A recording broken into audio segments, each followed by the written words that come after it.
Ma'am, dun sa third impeachment complaint against BP Sara na na-file today. Meron nga di ba? Saktong-sakto. Oo. May mga malisyoso nga nagsasalita na fundraising na nga daw tong budget na to para sa 1 trillion impeachment. Bigla akong kinabahan. So, Ha? itong budget gagamitin for the impeachment? 1 trillion daw ang inaasam-asam na lilikumin Para Ewan ko. pambayan. Alam mo, ang daming marites, hindi ko alam. Totally without basis, but Sen, first time ko kasi narinig yung sa 1 trillion na narinig nyo lang po. Follow up ko lang kung yung sinasabi Wala, ninyo na chismisan lang yun, na mga narinig ninyo tungkol doon sa allegedly Hindi nirelease ko nga na alam 1 trillion kung ano para yung sa trillion, impeachment. ilang bang Nakapasok zero yun sa budget? Sinasabi nila? Hindi naman ganun. Napaka-literal naman nun. So, paklarify lang po. Ano po ba yung mga... Hindi, biro lang yon. Chismis lang yon. Sige. Marites lang. Marites lang. Direkta niyo po ba nakausap si PBBM para... Hindi. Oo, kaya nga, sinasabi ko nga, sana payuhan na lang. Kasi technically, tama naman na hindi na pwedeng ibalik sa BICAM kung nasa desk na niya. Pero alam natin ang katotohanan. Ang nangyari dun sa Seafarers Act, nakakatuwa nakaupo na kami lahat sa Malacanang. Ceremonial na lang, picture taking, kumbaga, tapos na. Biglang February 26 ng Lunes, ando na kami, alas 9 pa lang, initial schedule ng signing for Magna Carta amendments. Abay, matindi yata ang lobby tungkol sa escrow account at may mga shipping groups na umaalma sa napakaraming requirement daw. Isipin nyo, 7 buwan bago natapos at nakipagbunuan ulit September 23. So, ibig ko sabihin, it can be done. It can be done. If we are determined to make a change in the budget, it can be done. The Anti-Agricultural Economic Sabotage Act suffered the same fate. I know that Senator Villar had a long purgatory of waiting, constantly renegotiating, and meeting with the BICAM, with the congressman, and with the executive to finally come out from 11 December 2023 to 30 September 2024. Halos ang taon yun tagal Ma'am, do you have plan to personally talk to PBBM para sabihin niyo yung mga... Well, alam ko naman, kilala ko naman ng kapatid ko, ang instinct niyan, wag makialam. Ayaw niya nang hihimasok, nang gugulo. Pero para sa akin, wag naman pinapahamak yung aking kapatid. Palibasa mabait, hindi naman ibig sabihin kinakailangan samantalahin. Kaya kay ES na ako nananawagan, kay DBM Amina sa ating Public Works, DBM lalo, kapag nauwi tayo sa FLR ng FLR, medyo masagwa na talagang tignan. Election year, next year, ginawa na nating AKAP, ginawa na natin MAIP, yung PhilHealth, AKAP, yung 4-piece, ginawa na nating for later release lahat ng Public Works at nawala bigla lahat ng flagship program. Puro sa palakasan ang dating. Hindi naman maganda yon kasi talagang eleksyon na. So, para sa akin, isang problema yung proseso. Kasi nga, nagkagulatan na naman. Ikalawa, yung problema, yung pera, hindi napunta sa inaayon, hindi napunta sa utos ng ating konstitusyon at sa batas. Pero ikatlo, para sa akin, kung inagaw yung pera ng nararapat, abay, inagaw din ang dignidad at ang dangal ng Pilipino. Kasi sa bawat sandali, luluhod ka pipila ka, magmamalimos ka para lang kumuha ng tulong. Hindi naman tama yung ganun. Pero ma'am, dun sa last meeting ng BICAM, sa statement ni Senate President Chis Escuderos, inassure niya na yung 2025 BICAM report sumusuporta daw sa mga priority programs and projects ng administrasyon dahil dapat daw suportahan yung administrasyon considering na ganun kalaki ang naging boto ni PBBM. Kayo nang inassure niya nung signing na ng BICAM report. Hindi ko kasi narinig si SP. Hindi kasi kami nag-caucus, kaya hindi ko masyadong alam kung ano ibig niya sabihin. Ang akin lang, yung statement din kanina ni Pangulo, tama naman yung sinasabi niya. Wala naman dun sa NEP. Wala naman dun sa Congress version. Sabi niya, tama, totoo, exactly what happened to me. At saka, nagulat na lang dun sa BICAM, di i-veto daw niya. Tama naman yun, sa palagay ko. Sakto naman yung sinasabi niya. At gusto ko sana balikan, Section 25. Hindi ko nabanggit sa speech ko. Article 6, ang haba na tinititigan na ako ng maigi ng mga bossing namin kagagabi. Pero yung Section 25, tungkol sa budget yan, sa Constitution, ang liwaliwanag, the Congress may not increase the appropriations recommended by the President. Walang increase, pwede magbawas. So, bakit iba-iba yung nagawa? And then, no provision shall be embraced unless it relates specifically to a particular appropriation. Wala nga particular various infrastructure projects. Pipirma ka ba ng ganun? Ano yung various na yun? Ito, pag So parang pork barrel yun, ma'am? Di ko alam Kung hindi- various infrastructure projects, VIP nga Nagkakamali siya tuloy lahat. Ngayon, tapos the procedure in approving appropriations shall strictly follow the procedure for approving appropriations. Walang Detalye. lihim, walang dilim sa ating saligang batas. Our Constitution is neither obtuse nor complicated. It's very, very clear-cut. It instructs us exactly what to do, and it's very, very clear that there appear to be violations. So, may basis kung sakaling may question sa Korte Suprema sa ilang provision ng 2025 budget, ma'am. Sana wag na tayo mauwi doon. Sa totoo lang, yung kinautasan naman, wala namang pangkuha ng abogado, wala namang lobby. Yung mga may sakit na umaasa sa PhilHealth, paano naman yung pupunta sa Korte Suprema? Dudulog ba naman ng kanilang hinaing yung ating 4Ps? Hindi naman kaya ng ating mga retired sundalo. Paano ba naman yung mga yan pupunta pa sa Korte Suprema? Gawan na lang natin ng paraan. Kaya sana yung DBM, Secretary Amina, please, wag naman FLR naman ang uwian natin. At saka yung ating Secretary Bersamin, ibalik na lang natin yung pakiusapan na nangyari dati nung hindi katanggap-tanggap yung ilang batas nung nakaraang taon. Ma'am, doon sa 2024 budget, disappointed ka rin, na-surprise ka rin dahil may mga insertion pagdating sa BICAM, di ba? May mga isiningit itong AKAP, yung pondo sa PI, sa COMELEC. So, kung ikukumpara dito sa 2025 budget, mas matindi, sabi nga, very bad budget itong 20. Very bad mas budget matindi ba? talaga. Mas masama ba? Mas worst ba itong 2025 budget kumpara sa 2024? Well, ito yung binabanggit ko. Natatakot ako sa utos ng saligang batas. Yun ang maliwanag. Doon naman, talagang gulatan nga doon. Pero ito yung violation of the Constitution, nakakatakot. Section 25, Article 14. Parang ang dami na nito. Ang daming kaduda-duda, kakanervyos. Tapos yung mga batas, yung PhilHealth law, very clear naman yan na talagang may bahagi dyan para sa operational cost. Hindi ko maintindihan yung sinasabi nung Mr. Ledesma tungkol sa 150 excess fund na naman.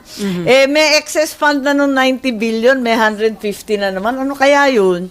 Di ko nga maintindihan hanggang ngayon, di pa nga sila nakakaipon nung required actuarial 2 years expenses. Di ba? Para magkaroon sila ng reserve investment fund. Kasi insurance yan dapat may ipon. Kasi kung sabay-sabay mag-claim, mauubos. Kaya kailangan laging reserve fund. Ang reserve fund, hindi ginagalaw talaga dapat. As a matter of fact, kulang pa nga yung ipon nila So, okay, before may ang PhilHealth po kasi ngayon may statement na kahit zero subsidy, kaya daw nilang i-improve, palawakin yung mga health services na ibibigay nila next year.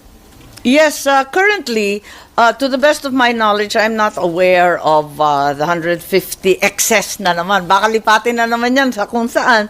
Pero my information is that until today, the PhilHealth has not even created an investment reserve fund as required because they've never exceeded the ceiling of 2 years projected program expenditures.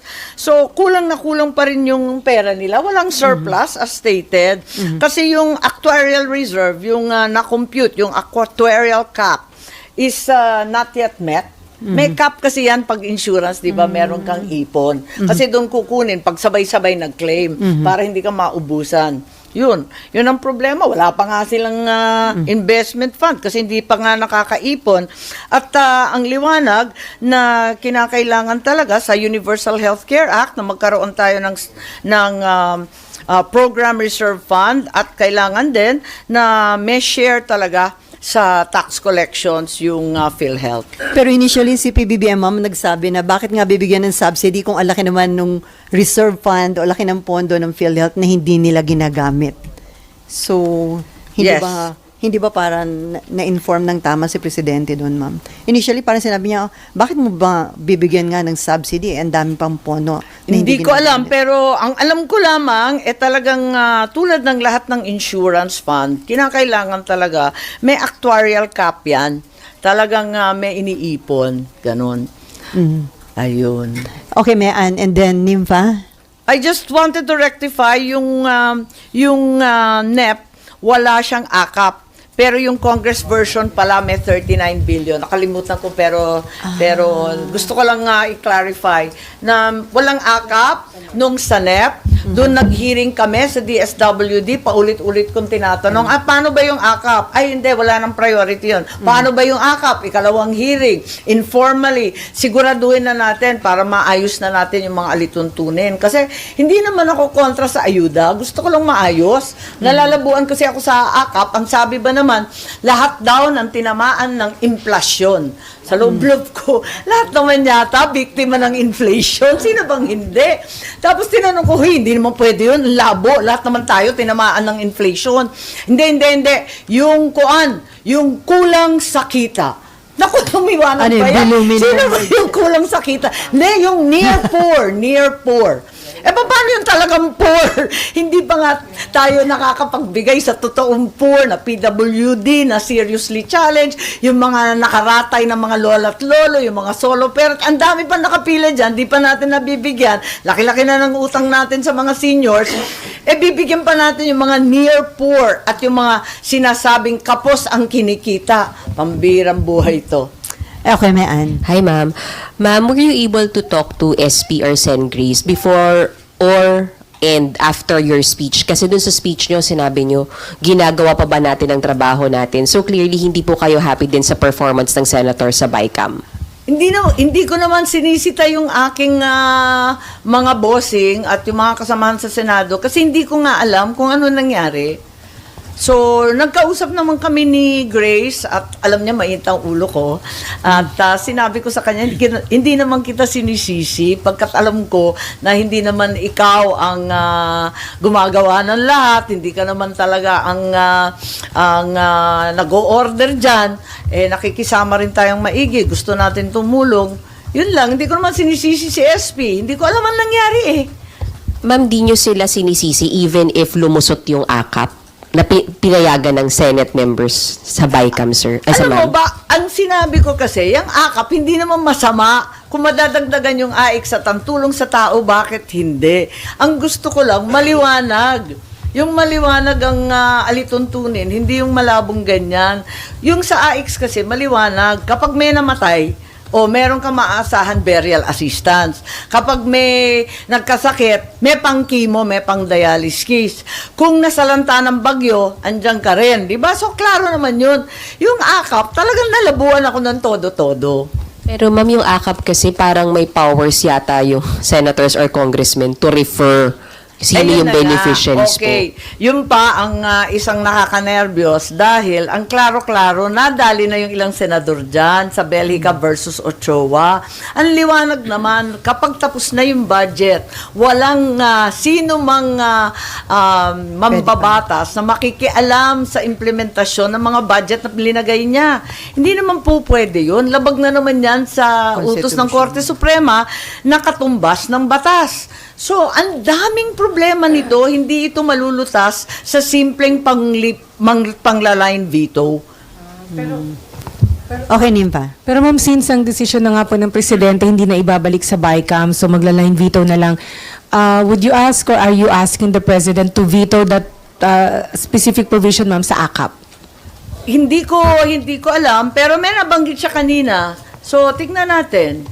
Hindi ko pa alam kasi yun nga, ang hirap-hirap magsalita kapag yung hawak mo na papeles hindi kumpleto. Ang nakita ko lang yung AKAP kasi yun yung datos na binigay sa akin tungkol sa DSWD. Tanggal 50 billion sa 4-piece, tapos biglang lumitaw yung AKAP na ano yan, may partihan daw.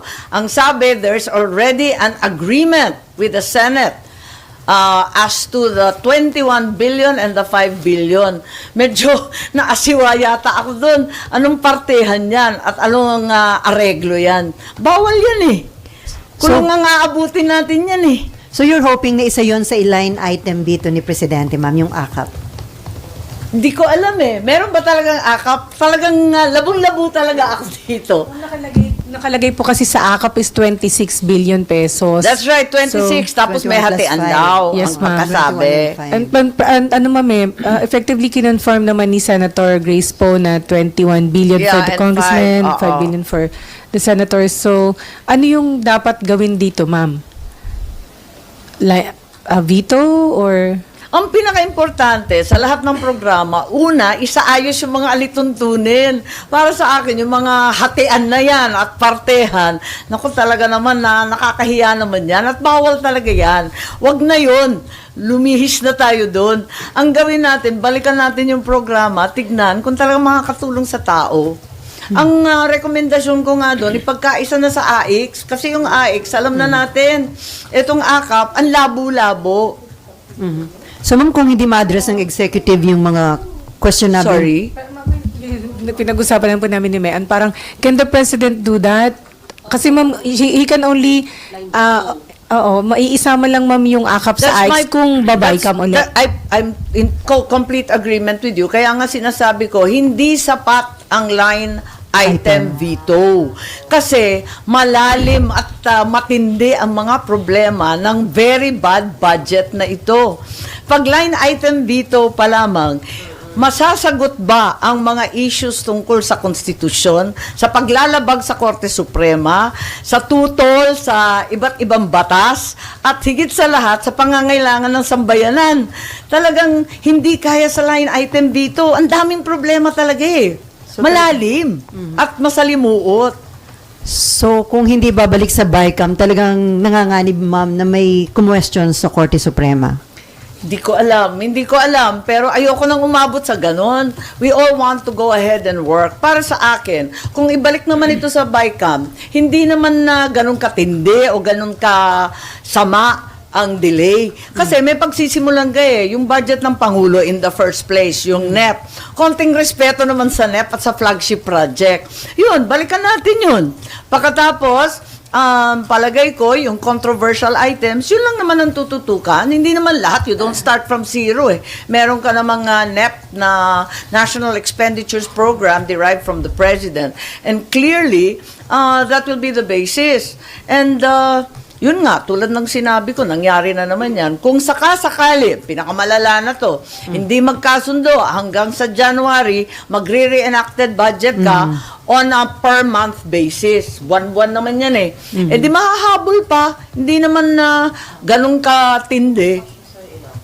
As soon as a proper budget has been finalized, di yun na ang papalit dun sa 2024 budget. Okay, Mayan. Ma'am, sorry, to clarify, mas open kayo na mag-reenacted budget na lang kaysa ipasa tong very bad budget na to? Yes. Hanggang end of the year, ma'am? Pero para sa akin, hindi kailangan umabot sa reenacted budget. Kayang habulin to May araw pa. Huwag na tayo muna masyadong magbiyahe at magbakasyon. So, Tulad ng sinabi ko, mahihirap, wala namang bakasyon, wala namang biyahe. Di magtiisan tayong lahat.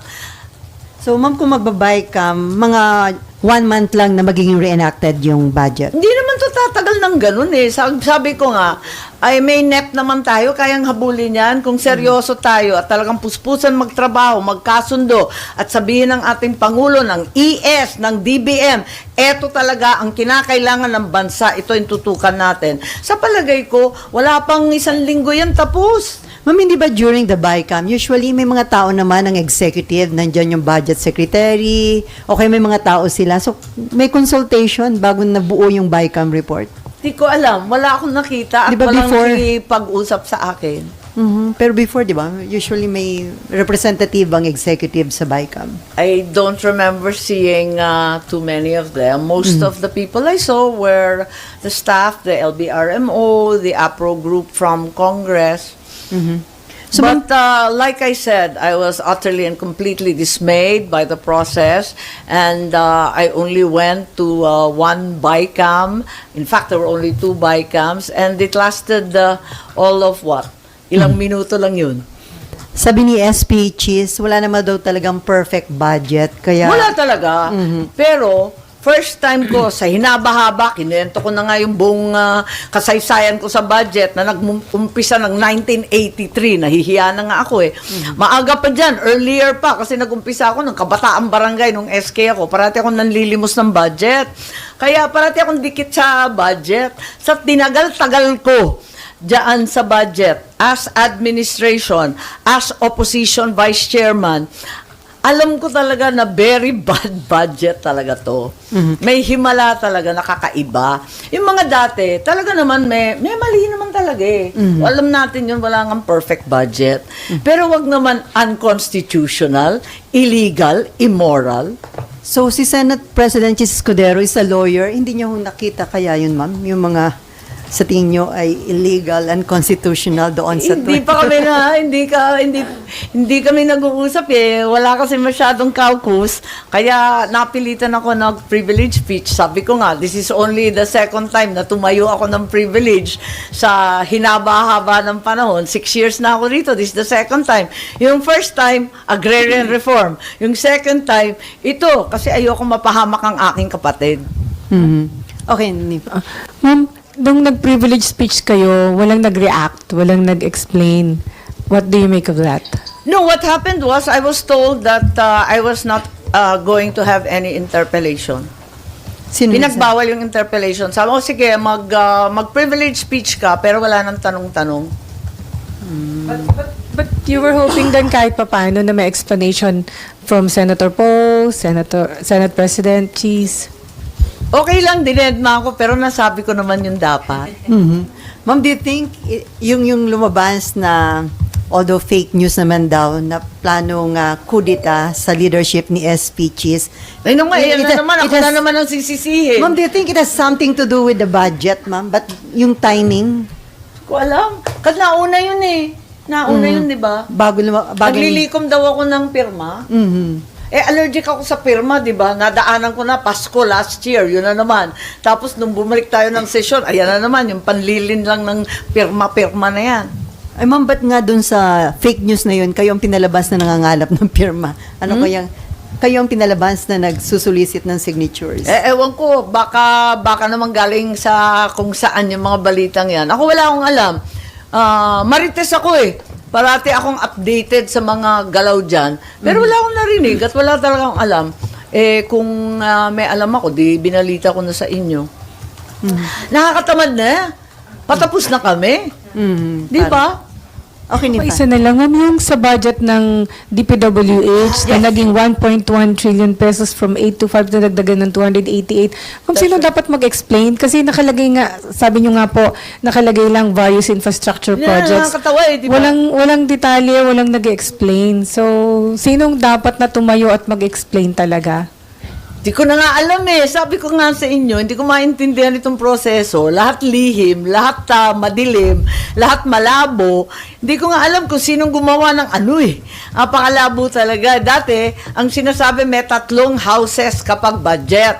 Yung lower house, yung upper house, yung BICAM. Ngayon, alin ba? Alin ba dun sa 3? Parang ang gulo eh. At saka dyan sa DPWH, 2 linalabag niya na. Una, mas nalampasan pa ng DPWH yung edukasyon. Ikalawa, the Congress may not increase the appropriations recommended by the President. Di ba obvious na lampas-lampas dun sa sinabi ng Pangulo? So, mamang mga hindi maliwanag kung bakit nadagdagan o nabawasan, sino ang may initiative, yung DPWH and Pantawid Pamilyang Pilipino Program, ma'am, ano? Yung 50B. Yung 50B, oo. Hindi rin po klaro sa inyo bakit may tapyas. Yun nga, as a general rule, as a matter of fact, it's in our rules. It's very clear in the rules of the Senate na meron dapat explanation. At nasama ko yata yan sa aking PowerPoint. Usually, may explanation yan. O, papaltan natin to dahil mas mahalaga ito, dahil kulang na kulang ang pera rito. Maliwanag siya. Ngayon, ang explanation, dadagdagan ng comma, tutuldukan ng I. Anong klaseng explanation yun? Na hindi binanggit yung pagbabago. So, kanino look out, ma'am, yung bad budget? Sorry? Kaninong lookout yun, ma'am? Yung bad budget. Who's to be blamed? Well, right now, like I said, I'm in a state of confusion and rather abject ignorance as to who is really responsible for all this. Dahil even if I am officially a member of the BICAM, a vice chair of the Finance Committee, the truth is we were not consulted on these drastic changes made in the budget for 2025. Nagulat nga ako dahil andun nga nakita natin yung sa ating rules ng Senate, maliwanag din na kailangan may explanatory kung bakit nagbago-bago. Pero ganun talaga Pero yun nga, ma'am, yung kawalan ng consultation, kanino dapat call yan, di ba? As kay Finance Committee Chairman, sana na-consult muna kayo. Mula sa ugali kong nagtuturo pero ang akin na lamang, iwasto na lang natin moving forward. Ayan na, nabulagta na tayo riyan. Moving forward na lang, let's try and rectify. So, kung maaari, ibalik sa BICAM kahit nagbitaw na ang palasyo ng salita, baka naman si E.S. Bersamin, pwede niyang gawin yung ginawa niya sa anti-agricultural economic sabotage. Pwede niyang ibalik katulad ng ginawa sa Magna Carta for Seafarers at maayos ng maigi itong budget na ito. Ang laking kahihiyan, talagang trouble to para sa 2025. Pag nauwi to, lahat sa AKAP, MAIP, lahat sa katutak na limos, pati sa FLR ng DBM. So, ma'am, kaya ganyan din ang concern ninyo dahil kapag pinirmahan ito ng Presidente, siya yung malalagay sa alanganin. Ay, hindi ko alam, pero Kapag hindi naging talaga batas. dapat linalagdaan yung ganito kalabo. Okay, Amor and then RG. Ma'am, sabi po ni President Marcos, hindi naman daw po maaapektuhan or mababawasan yung services ng PhilHealth kahit zero subsidy sila for next year. Do you think that's possible po, ma'am, na hindi talaga maaapektuhan yung PhilHealth services? Hindi ko talaga alam, pero ang maliwanag lang sa akin, yung nasa batas, no? Na yung PhilHealth talaga may bahagi talaga na para sa kanya. At pagbasahin natin, yung NEP, yung ORIG na provision para sa PhilHealth, ang liwanag naman, to be used for premiums of indirect contributors. Ibig sabihin nun, yung mahihirap, yung binabayaran yung premium ng gobyerno. Alam niyo talagang iniisa-isa natin na talagang linilikom ng mga members ng PhilHealth, inaawa sa sweldo at talagang pilit nilang binabayaran yung premium. Bakit biglaan ang gobyerno nagdesisyon, hindi na babayaran lahat ng premium? Anong klase yun? Tapos yung benefit package improvement. Ayun, required din yan. Di, ibig sabihin, wala nang improvement. Lahat naman tayo, alam na kulang yung outpatient. Ilan lang chemo, ilan lang dialysis, wipe out ka na. Yung outpatient, pati yung in-hospital. Tapos, para sa beneficiaries ng pamana, kasama din yan. So, lahat yan, wala nang premium. Lahat ng cannot afford, wala na silang PhilHealth. Instead, luluhod na lang sila sa may kapangyarihan at hihingi ng MAIP. And then you mentioned din po yung guarantee letters, mga GL. Yung mga mahiwagang guarantee letter na binibigay ng mga politiko, di ba? Kami ang nagbibigay niyan, dapat emergency na lang yun Pero kung PhilHealth member ka, may karapatan ka. Hindi ka makikisuyo, hindi ka maglilimos sino man. Karapatan mo yan Nagbayad ka ng premium.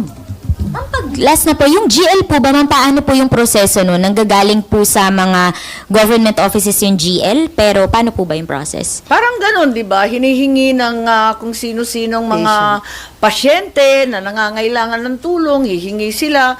Minsan tinutuhog lahat ng senador, tinutuhog kami lahat, mga congressman, hanggang mabuo yung halaga na kinakailangan nila. Pag kinapos na at nakailang kimo na, babalik na naman. Ganon talaga yun eh. Dapat hindi ganon eh.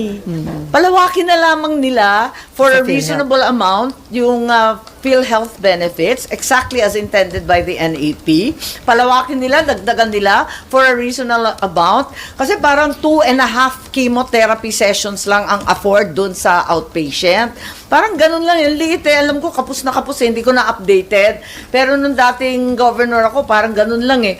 Pakatapos yung dialysis, ganun din. Ang konti-konti, samantalang alam na natin, 2-3 times a week yan. Eh di wipe out kagad sa isang linggo. Okay, RG. This is a different topic, but if you don't have to answer, if you don't want to answer, I've been asked to ask you this question. How do you feel about Sagutin ka na. How do you feel about yung naging dating pahayag ni Vice President Sara Duterte about the exhumation of the remains of your father and what she intended to do that at that time nung nagsalita siya? Balita pa ba yan? Panis na yan? Wala na akong may dadagdag. Eh, ma'am, dun sa third impeachment complaint against BP Sara na na-file today. Meron nga di ba? Saktong-sakto. Oo. May mga malisyoso nga nagsasalita na fundraising na nga daw tong budget na to para sa 1 trillion impeachment. Eh, bigla akong kinabahan. So, Ha? itong budget gagamitin for the impeachment? Eh, 1 trillion daw ang inaasam-asam na lilikumin eh. Para Oo. pambayan. Alam mo, ang daming marites, hindi ko alam. Totally without basis, but it's been maritest. So, ma'am, personally, may preparation ka na sakaling umakyat dito sa Senate yung impeachment? Wala. Mhm. Wala akong preparation, kasi alam ko kung anong gagawin ko. Pero nakausap na kayo ni Vice President Sara since yung Oo outburst naman. niya. Oo naman. So, how was it, ma'am? Pero Pwede- hindi ako oo naman. Oo naman. Pero ma'am, ano nakikita? Pero hindi pa kami nagkikita eh.